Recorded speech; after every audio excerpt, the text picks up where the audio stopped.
Ghost Stories. Do all sorts of ghostly things. Talk local legends. And some ghost hunting. Stories we hope to live to tell. And you live to listen.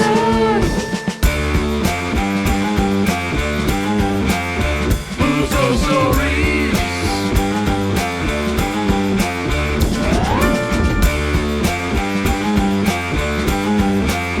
Huz Ghost Stories. We talk Tinker's Hollow to the beast of Delaware Road. Stories we hope to live to tell. And you live to listen. Huz Ghost Stories.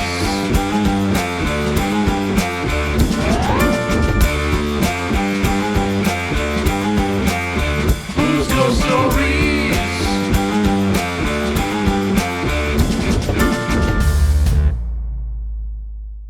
Welcome, folks, to an incredibly special Huz Ghost Stories. As you can tell, right away we'll cut to the chase here. The most obvious thing is we're obviously without Tyler today. Yeah. So he will be back, though. He has not left the show. He is just a little too crazy busy today. So Alex and I get to do it. And is there any other elephants in the room we need to address? There's one elephant we should probably address, and that's the room itself. Oh, yeah. So, from the last few episodes we recorded, something probably looks a little different here. And let's hung up that new piece of artwork. I know, it's beautiful. Everything else is pretty much the same. No, don't adjust your computers. This is a completely new area. This is the Zen Den. I'll pop in a little video here, giving a little tour of the Zen Den. Welcome to the Zen Den.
But this is what we have been building for far too long now. This is where I'll be doing my Reiki and mediumship, and also we'll be recording from now on. So we have an actual space. Yeah. As we were just joking, I don't know where the B-roll's going to end up as we were just joking. We can actually stand up fast without hitting our heads. We have room to move without breaking anything. We don't have the squeaky chairs or table. The only thing here that we're missing is we don't have a little actual table in front of us, but we got comfier chairs. We got a little table here. I got a table here. Alex has to hold his pen and paper. Oh, no, it's fine. I'll find you a little table eventually for over there. We'll put a little stool theme right here. Good. Yeah, it's as professional as amateurs can get at this point. Even the setup's changed much cleaner right now. Yeah, you guys can't see it, but the recording setup is immaculate compared to what it's been in the past. So, you guys didn't get to see how the bologna was made very often, but there were some logistical errors and nightmares with the old spot. It looked beautiful. We But made sure it looked beautiful. right behind where, the laptop was set up was a chimney going right up the middle of the room, and that caused the room to slant in different ways. So the tripod setup would be a little wonky. We had cords everywhere because we didn't have the ability to really stretch things far. Because of the chimney in the way, we couldn't back the camera up, so that was kind of a nightmare in the logistical We standpoint. were confined, quite literally. We would have to, very carefully maneuver around the area and usually knocking things over, so it feels good to be So much wide non-existing B-roll of us just adjusting between episodes. Any themed episode or holiday episode with special decorations, those got knocked over all the time. Oh, yeah. So we are very excited to actually have space in room. The only thing in front of us is the microphone, which is still far enough away we can move around, no problem. Look how tiny, how easy he can kick here. Yeah, I didn't hit a cable at all. No. But yeah, new space. No Tyler today. He'll be back soon enough. But I am your host, Reiki Master and Medium, Andrew Huzar. With me is cryptid expert and paranormal enthusiast, Professor Alex Wheaton. Today is a very special episode, like I said. Alex doesn't know what we're doing. Not a clue. It's kind of a surprise, but not really a surprise. We'll dive into it here in a minute. Some, I guess, pseudo-sponsors. Make sure to check out Spirit Magica for crystals. They sent me a whole box of stuff that is currently on display all over the place here, so thank you to them. I will say, and I told them I would say this, I love their product and selection. I love their crystals. Their sales are really good, but I do not like their shipping. Their shipping has recently gone up, and it still takes forever. But, their product is good, so if you don't mind higher shipping costs and you do just kind of want, their bundles are really good. If you need a bundle of crystals for anything, especially their geometry bundles, they're very good. Definitely use code HUZAR11 to save some money because you're going to need it when it comes to shipping. They also do have a lot of, because of the shipping costs, they do have a lot of free stuff with your orders too.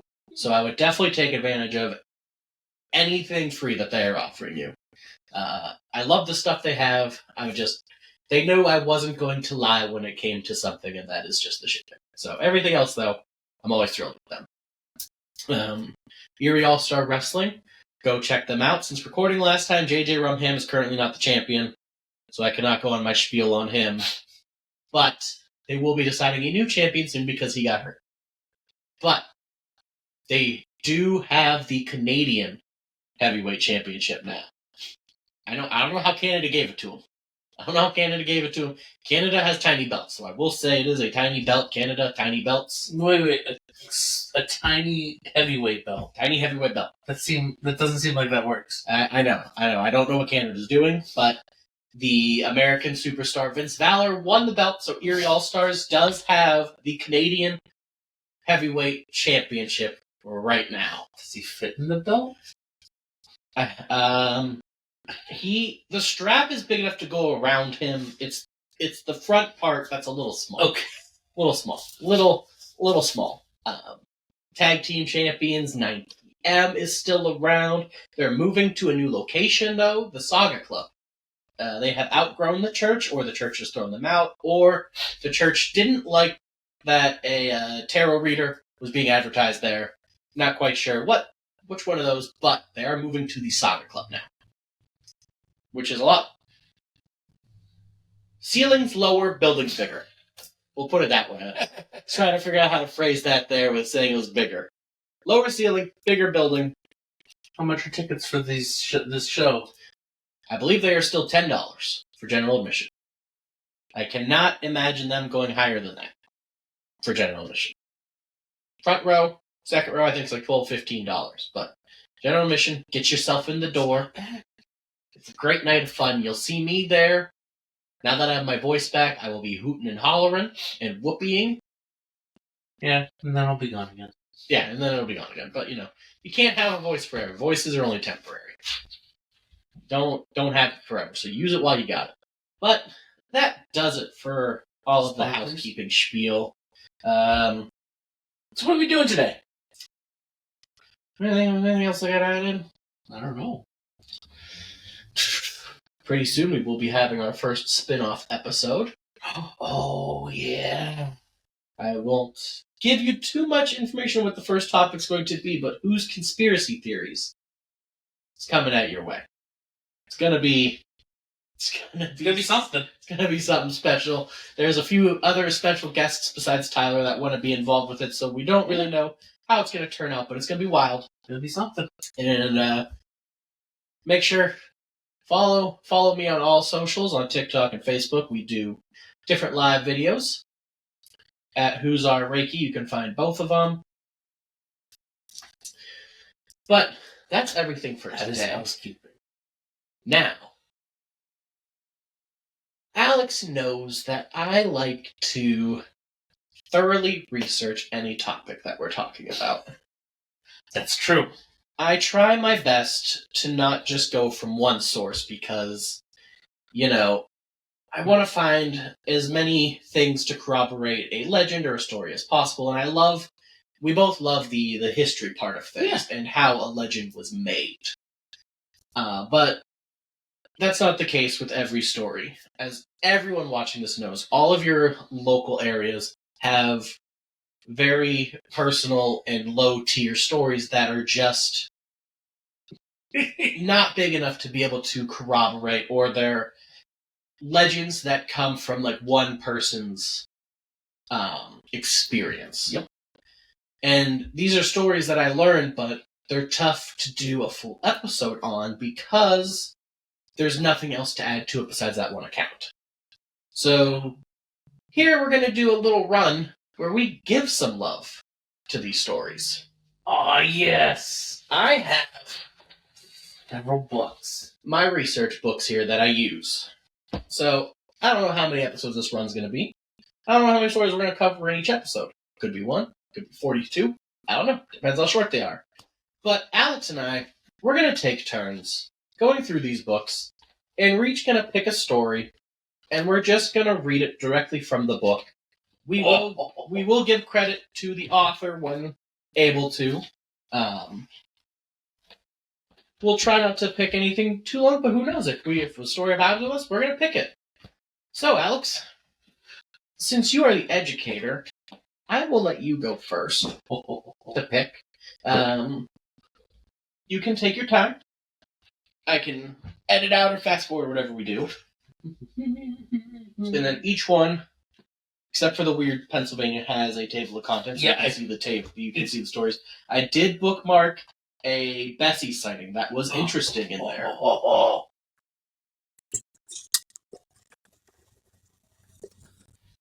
And I think you'll know which one we cover. I probably will. I think it's the first book. There's one that I thought would be interesting to you because it's a cryptid experience that I hadn't heard before. From this Ghosts of Erie County? Mm-hmm.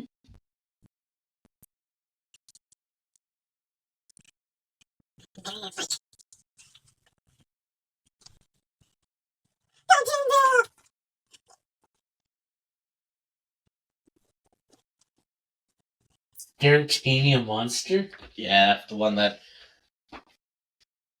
one feels like something up your alley.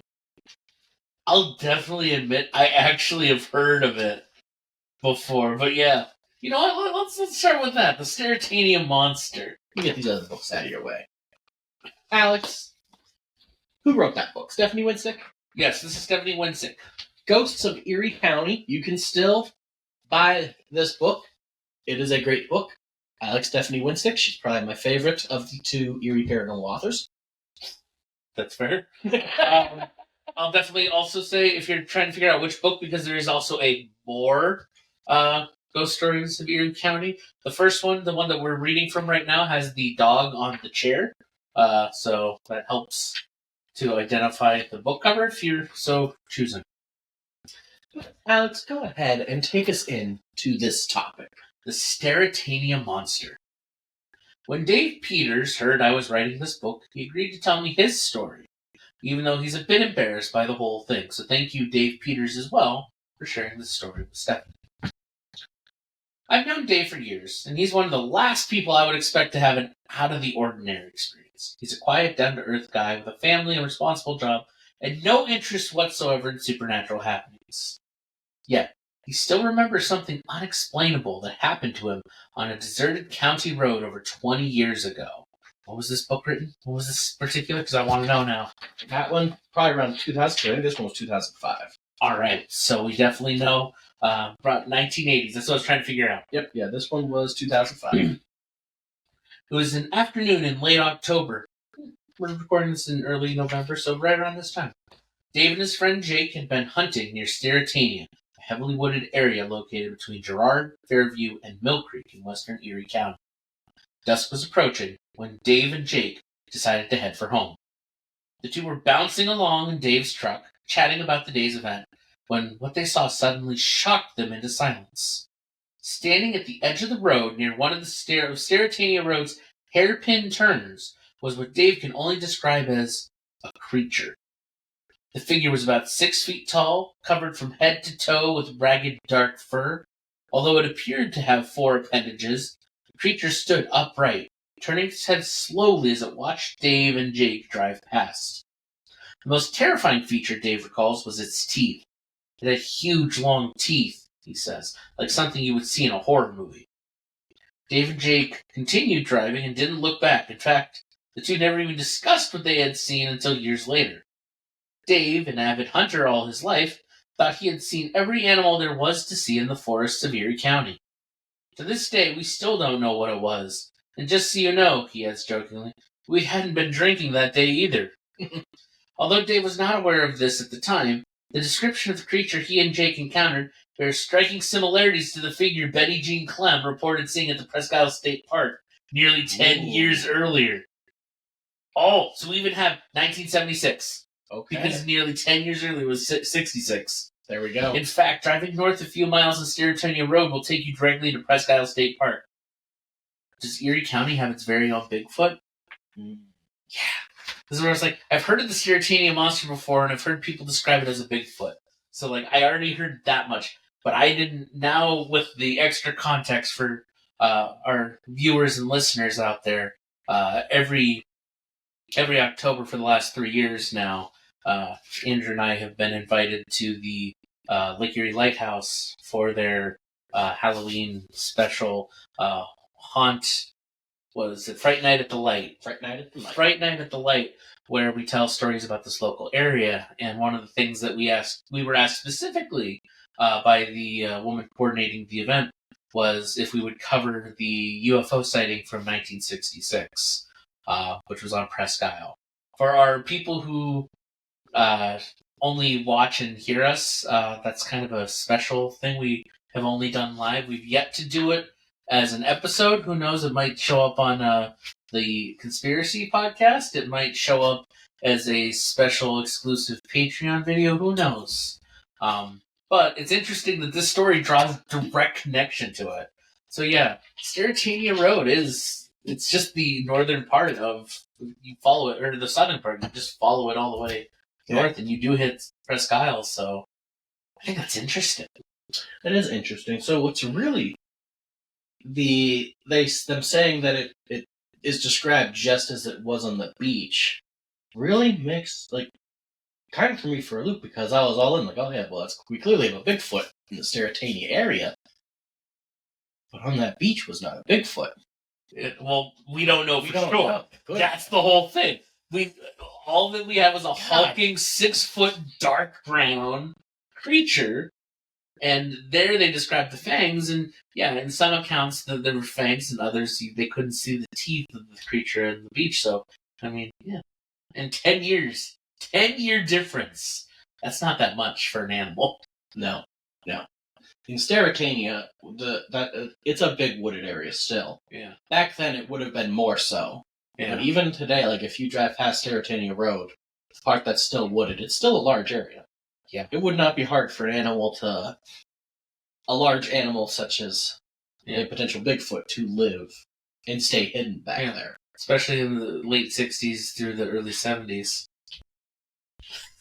Oof, okay. the connecting it to the UFO parts got me thrown for a loop here. I know, right? Yeah. So, what do you think the Sterrettania Monster is? I don't know, but drawing this connection. So you've heard me say it at the live thing itself. Was it an alien or was it a Bigfoot? We don't really know. Me personally, the way it's described, it does sound like a Bigfoot. Right. So again, I don't want to dive into this particular thing because I think this is a better fit for a conspiracy theory. But could a Bigfoot not be an extraterrestrial? Dude, that's what I was just thinking. I'm like, this is kind of what it's setting up as. This is the 10 Cloverfield Lane connection story I didn't know was coming. I didn't expect it either. Like I said, I've heard of the Sterrettania Monster, and I was like, yeah, I'll read this one. This one sounds interesting. And as I'm reading, I'm like, oh. Yeah.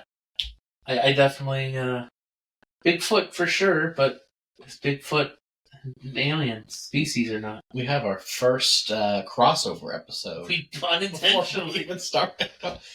Because as it was being described, first thought in my mind was Bigfoot. Yeah. And I was like, we've talked about Dogmen too. Uh-huh.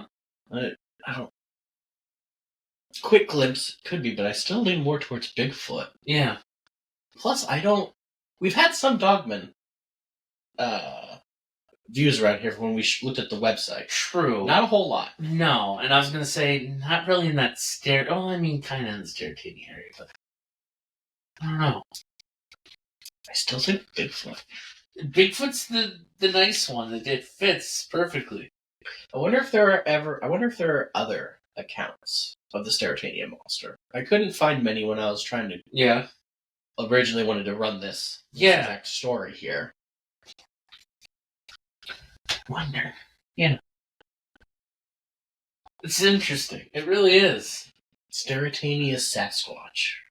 The Sterrettania Sasquatch. Because it sounds like here, 10 years prior to that, UFO could have dropped something off that was still living there. But I wonder if anything's been seen since they saw it. And this is why this hasn't had its own episode yet, because this is hard to dive into because it's one person's account. And I totally believe he believes what he saw. But without either accounts, it's tough to further dissect what this could be. You know, because like we've talked about here, major Bigfoot vibes, possible Dogman type entity, possible extraterrestrial. And, you know, as Alex is an educator, knows if you don't have multiple accounts, you can't get a definitive answer. Because at least when we had like our Bigfoot episode, we were able to bring up multiple sightings and accounts from similar areas to talk about what a Bigfoot experience is like. And, you know, we have a whole list of Bigfoot,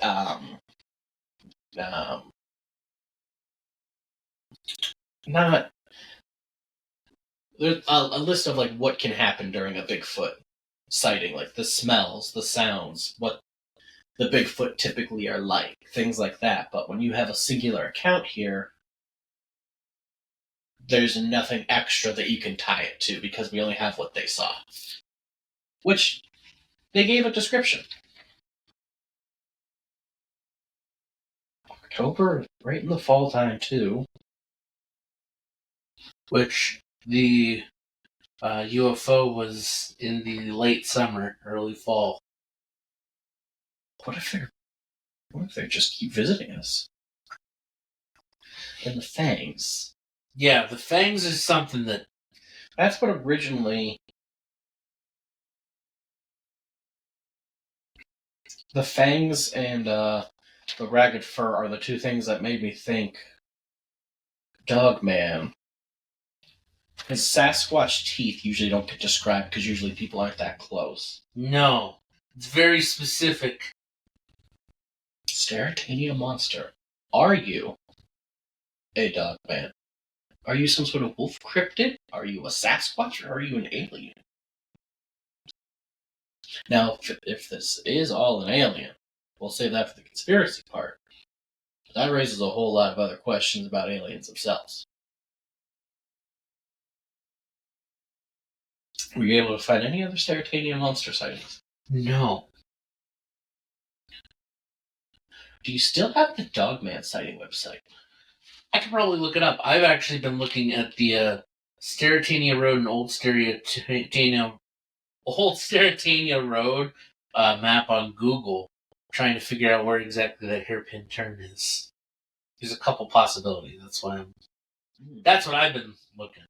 But because I was wondering if you had the Dogman map, if there were any pins near the Sterrettania area. I'm gonna look up. Definitely not the Waterford Goat Man, Sheep Man. Sorry for any fans of the Sheep Man. It's not him. We know that much. Not our other big furry cryptid that, we learned is not real. Spoiler alert.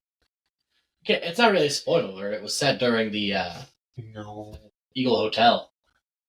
Oh, okay. That's way too low for Sterrettania.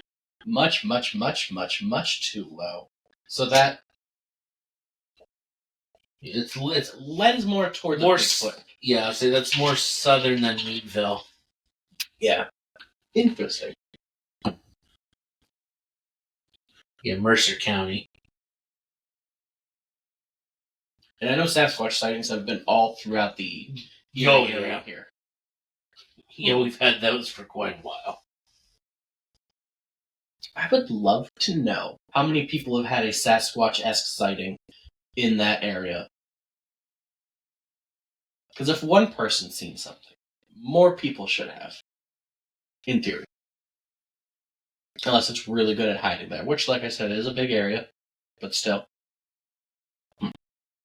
Let's go to PABigfoot.com. Yeah, let's see. They have an interactive map. Perfect.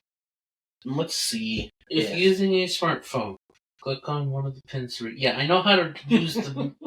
Let me look at the map.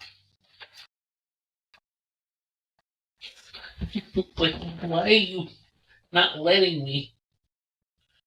Ooh, baby. Yeah, look at that Pennsylvania map. Jesus Louises. Alright, let's dive in. Oh, look at that. Andrew, I'm not even joking. Bigfoot sightings in that area? 11/1/2006.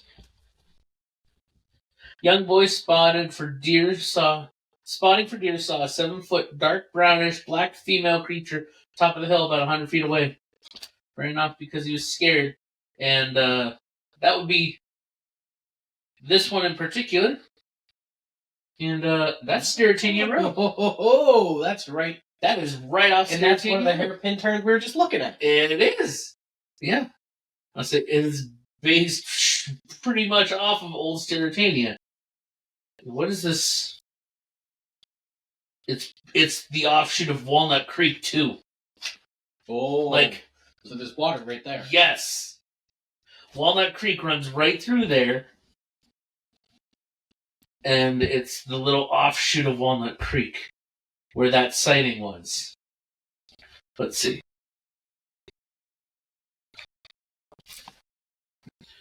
This one makes sense near Potato, Cranesville, PA.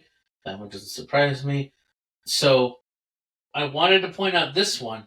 While this one is right off Sterrettania, in that area where there is a lot of, a decent amount of wooded area, in 2007, September 27th, late fall. Young boy getting items from his truck saw a 7 to 9 foot tall creature with black hair and huge feet. Now, I didn't anticipate this becoming a Bigfoot episode, but in the That's 2 sightings right in that same area, in that area. um, the Erie book has a short section on Bigfoots in Erie. Okay. So I'm going to read this as part of this episode, and let's see what else it digs up. And this is by Robin S. Swope. This book you can still buy online, and you can find it at pretty much any Rite Aid type store in Erie. I don't know if you can find this at Barnes & Nobles, but Rite Aid, you walk in, all the Erie books, it's right there. Although there have been legends of wild men or hairy giants in Native American lore and early settler history in the U.S., the Sasquatch or Bigfoot has only been popular in the public conscious for the last 50 or 60 years. In 1958, Bigfoot hit the national news after footprints were found around an isolated work site in Bluff Creek, California. In 1967, Roger Patterson and Robert Gimlin filmed the now famous Bigfoot film that has become iconic with the legend, which we did talk about both of those. After these incidents, the creature was forever embedded in the American lore. At first, most reports of Bigfoot came from the big woods of the Pacific Northwest, but soon sightings of the creature were reported from all over the country, from the skunk ape of the Southeast to the grassman of the Midwest. Giant, hairy, bipedal humanoids have been sighted in all 4 corners of the country, even here in Erie. Eric Altman, director of the Pennsylvania Bigfoot Society, has noted an increase of Bigfoot sightings in our western part of the state in the last few decades. One theory as to why our area is quickly becoming a hotspot for Sasquatch sightings is climate change. These creatures tend to thrive in woodlands with a high level of precipitation and an abundance of vegetation, and small game on which to feed. Western PA has become, over the past few decades, one of these green areas that are perfect habitable areas for Bigfoot. Of course, they are perfect for humans as well, which could lead to many strange encounters. Indeed, Eric Altman reports that of all the sightings that have been brought to the attention of the Pennsylvania Bigfoot Society, I'll refer to them as the PBS from now on. Sorry, PBS. The ones from Erie County are the most bizarre. Here are the details of some of these reports. Holy crow. We got some reports here, so I'll get through about half of them, and then I'll hand it over to you to get through about the other half. Oh, good. I have the map pulled up, too, of the area. So, December 1988, Penn State. Erie's side of Wintergreen Gorge, near the foot of the Devil's Backbone, 2 young men were hiking in the gorge and camped out in the dead forest across the cemetery under the ridge called Devil's Backbone. At about midnight, an 8-foot-tall creature with a conical-shaped head was seen on the ridge, silhouetted by the moonlight. It began to make blood-curdling howls until the boys fired a gun in its direction. For 2 hours it would repeatedly come back and howl, waving its long arms in the air and retreating at the gunfire. that's the one. Oh, perfect. Fall, 1989. 1 mile southeast from Penn State, Erie, on Station Road in Harbor Creek. A teenager was dropped off by friends at dusk and waited on the front porch for his parents to return to their home, which was situated on 56 acres of land. The boy heard crashing sounds in the wood to his left and saw a large figure walking quickly through the woods about 50 to 60 yards away. It took huge steps and had long arms swinging at its sides. The teen stood up and was going to get a better look when the creature stopped and took a few steps toward him. It was 8 to 9 feet tall, had almost no neck, was covered with hair like a gorilla, had glowing red eyes. They looked at each other for about 30 seconds, and then the creature quickly ran back into the woods and disappeared. After investigating the area later, the teen found footprints and noticed that the beast had been walking along a deer trail when he first witnessed it. March 2001, Edinburgh. As 2 boys were riding dirt bikes in the woods, one of the bikes stalled. As they tried to get it started, they noticed that the woods had fallen eerily silent, and they felt like they were being watched. Within moments, they began to hear branches breaking, leaves rustling, and heavy breathing and grunting coming from somewhere in the nearby area. They hastily got the bike running, and as they left the area, one of them looked back to see a gigantic, hairy biped standing 20 to 30 feet behind them in the woods. August 2004. Footmill Road in Summit Township. A man and his son were traveling north on Footmill Road when they noticed a large figure standing on the west side of the road. It was an 8 foot tall creature covered in brown hair with overly long arms. It seemed to be reaching into a tree for something, and as the driver slowed the car down for a better look, the creature quickly turned and ran away into the woods. The man had experiences with bears and was sure that this was something completely different. It had man-like arms, with fully developed biceps and forearms, and had a flat, human-like face. At a later time, during the evening as they traveled down the same road, something hit the back of their car, leaving a huge dent. You can pick up at January 22. January 22nd, 2006. East Springfield, near Route 5. As a young couple were going on an evening walk at about 7:20 p.m., so, pretty dark, the woman noticed a 7 to 8 foot tall, heavily built creature with dark brown hair cross the road 20 to 30 yards ahead of her and walk into the woods. It smelled like garbage and made a high-pitched yelping sound. The witness said that she had heard that some of her ancestors had also seen a similar creature in the area long ago. February 18th, 2006, Cranesville, Platts Road near Route 18. A husband and wife were building a tree stand at 7:30 a.m. when the wife noticed a 7 foot tall creature with dark, dirty brown hair as it came out of the tree line near them. It noticed them, made a large howl, and then quickly ran away. It had very dark eyes and large feet and smelled like fish. Garbage, fish, As it ran away, its hands were dangling below its knees. November 1st, 2006, West County near Sterrettania Road. The young boy was watching deer in the field nearby his home when he noticed that the deer suddenly ran away with it startled. He looked around and saw a 7 foot tall, hair-covered human-like being walking up a hill. Its hair was dark black and it made a whooping sound as it crossed over the hill.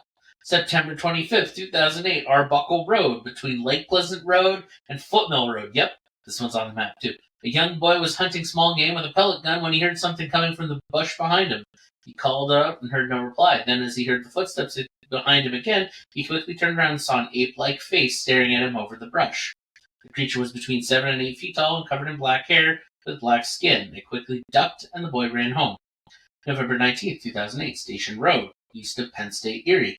A man walking on his stepfather's property early in the morning saw a dark brown shape moving in the trees and heard a deer yelp and stop as if it were quickly killed across a ravine. Then there was a screeching from both sides of the ravine that sounded like a monkey house. He walked up the trail and saw a large tree being shaken violently back and forth. The same person has had sightings previously and found gigantic footprints on the property. It is interesting to note in these reports that there is a pattern of the appearance. The creature seems to stay on one side of the county for a period of time. It is moving from feeding ground to feeding ground. The one witness who had experience on Station Road in 1989 and in 2008 claims that the creature is often sighted in the area. It is noted that there is a very active deer trail on the property as well. Is this old farmland in Harbor Creek a Sasquatch feeding ground? It is also interesting that the creature is often seen by unsuspecting hunters. Is it because the hunters are venturing into the wild areas of the county, or that the hunters are also traversing the populated deer trails in search of the same game? Some claim that the gigantic skeletons found in old Indian burial mounds in the 19th century were actually Bigfoot remains. Many Bigfoot sites also relate to Seneca tales of the stone giants as well. However, the settlers who found the giant bones described them as large human bones without any variance in the skull that one would think would be evident with first-hand descriptions of Sasquatch. Seneca legends of the stone people also describe giant humans, not hair-covered wild creatures.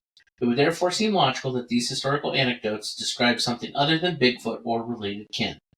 If you venture forth into Erie County's many forested areas, keep an eye out for a large brown or black creature. It may have an eye out for you. If by chance you do see a Bigfoot in your woodland journeys, do not forget to tell Eric Altman of the Pennsylvania Bigfoot Society. PBS. That's actually the same thing that they put on the map too. Awesome. Is PBS for that. Perhaps then one day, with a lot of research and fieldwork, the mystery of Erie County's Bigfoot will be solved. And so, 100%, I actually want to continue off of that. Like, looking at the map, there are stories that weren't covered in there, that covered stories that aren't on this map. Like, there are some common things across the board on this. Yeah. And that's... Even in his story, he described it as being 6 feet tall. Everyone else is between 7 and 8. So I mean, that's right there with the height. It's a tall, dark hair. Like, that's the common thing. Tall and dark hair. We have that across the board. Those are two common things. We also know that they're found not in urban areas. They're found in oftentimes by hunting. And so this is where I say, for our viewers and listeners who aren't from Pennsylvania area, the Pennsylvania area, specifically the Erie County area, Pennsylvania is a big hunting state. And I don't mean like gun nuts. I mean like, no, hunting is a huge thing here in PA. Like, PA, a lot of public schools actually give off the first day of hunting season as a holiday. Like, hunting is a big component of Pennsylvania. So the fact that lots of hunters see this, it makes sense. It really does. And so many of them are right around a hunting season, too. Which is when the deer population is at its peak, which is why we have hunting at that time, is to keep the population within check so it doesn't destroy the ecosystem. And so that's where I say, yeah, that totally makes sense. I want to emphasize for our more rational listeners and whatnot who appreciate when we talk about the real aspects or the less fantastical things.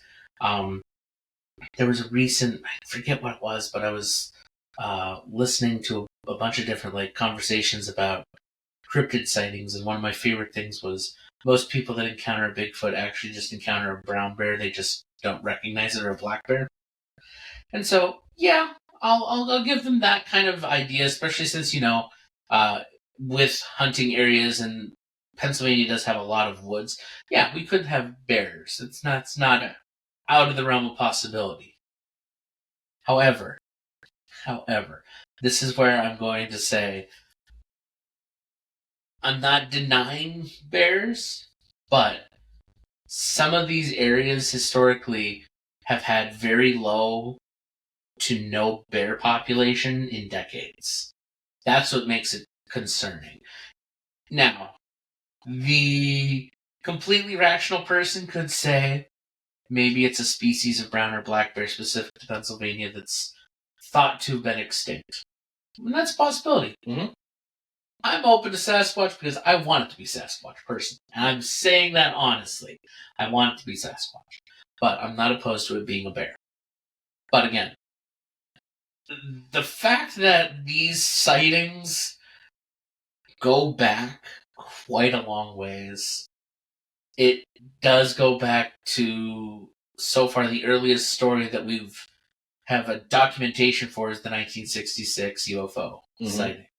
That's the earliest one for this very particular description. Yeah. But we also know that there's stories that are older than that don't necessarily give the same amount of detail. So, I don't know. I want it to be Bigfoot.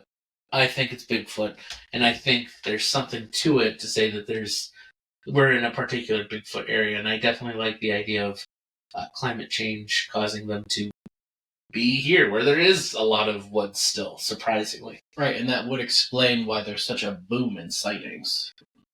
That seemingly came out of nowhere. Yeah, I was going to say, Pennsylvania has always been a big... half the state's been a coal state, the other half has been a steel state. So, like, the eastern half has been coal, so they bust through the mountain and dig up coal, whereas the western half of the state is the steel mills, so you don't need to tear down trees and whatnot, so there's more forest here. So it does explain why there's been a boom in sightings specifically in this half of the state. Just a thought. And what I like about so many hunters in the area seeing it too is I feel like definitely hunters, they typically know the animals. Right, they're gonna know if it's a bear. If I'm hiking through the woods, I love a lot of like nature docs and researching animals and learning about animals. But like if I see, a bear stand on its hind legs, there is a 50-50 chance that I know it's a bear or I think it's a Bigfoot. A hunter though I feel like they're gonna know for sure if it's a bear or not. They're gonna know what signs to look out for. Yeah, they're usually kind of paying attention to that. And I think the other thing that when it comes to like people that do say probably just an unidentified bear that you saw or you missaw the bear, they all also describe the posture of the Bigfoot. Exactly. That's why I'm like,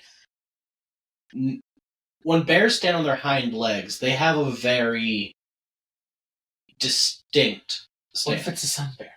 I would be so happy if it's a sun bear, if it's a sloth bear, give it to me. If it's a sloth bear, we are all doomed. They will tear us to shreds. But like, I love bears, and so like I see a lot of bear stuff, and like, and all of the ones that we went through here described it walking away. Bears don't really walk on their hind legs so far, and that's an important detail. And it's more of like a shuffle when they do have to move on their hind legs. And there are some. Oh, we only have black bears here in Pennsylvania. How about that? Videos that you see grainy from a distance of Bigfoot where they are just standing, those definitely could be a bear because you don't see them moving. But in all these stories, they talk about the Erie Bigfoot. Like, they see it walk away or saunter off, and they describe its gait and its arms. So, I definitely think, after reading these... I would also argue, just real quickly, this is from the official Pennsylvania Gaming Commission. The green areas are where there's been brown bear sightings. Brown bear sightings. Black bear sightings. Not many up by us. Not only that, but notice in the part of... Yeah. It's not where the Bigfoot sightings are. Interesting. Yeah, now that you point that out, that's a very specific piece. One of them's avoiding the other one. Yeah. Which, for people that don't know much about bears, black bears, they can kill you, but they are the smaller bear, and they're very skittish. Those are the bears they say if you act big, they will flee unless you're threatening their cubs. Oh. Yeah. So, the fact that the Bigfoot sightings and black bear sightings are in two very different areas is very interesting. Because a black bear would be terrified of a Bigfoot. Now, I don't know if a Bigfoot could take on a bear. See?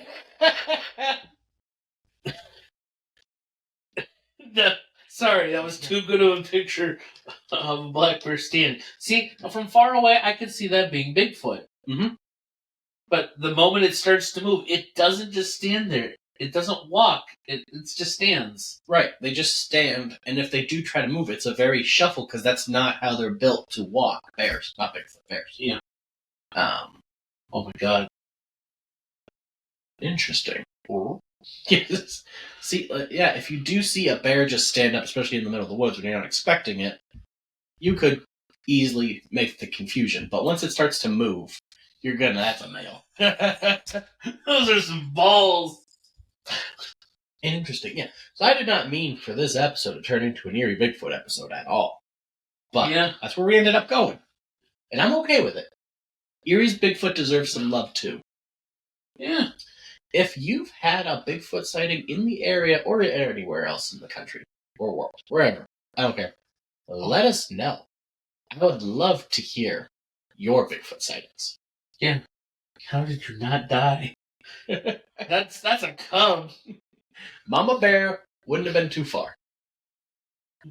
Look at that thing. Bears. Right? They're such goofy looking bastards. They really are. But they will kill you. Yeah, that's the best part. They look deceptively cute. You're like, oh, this is fine.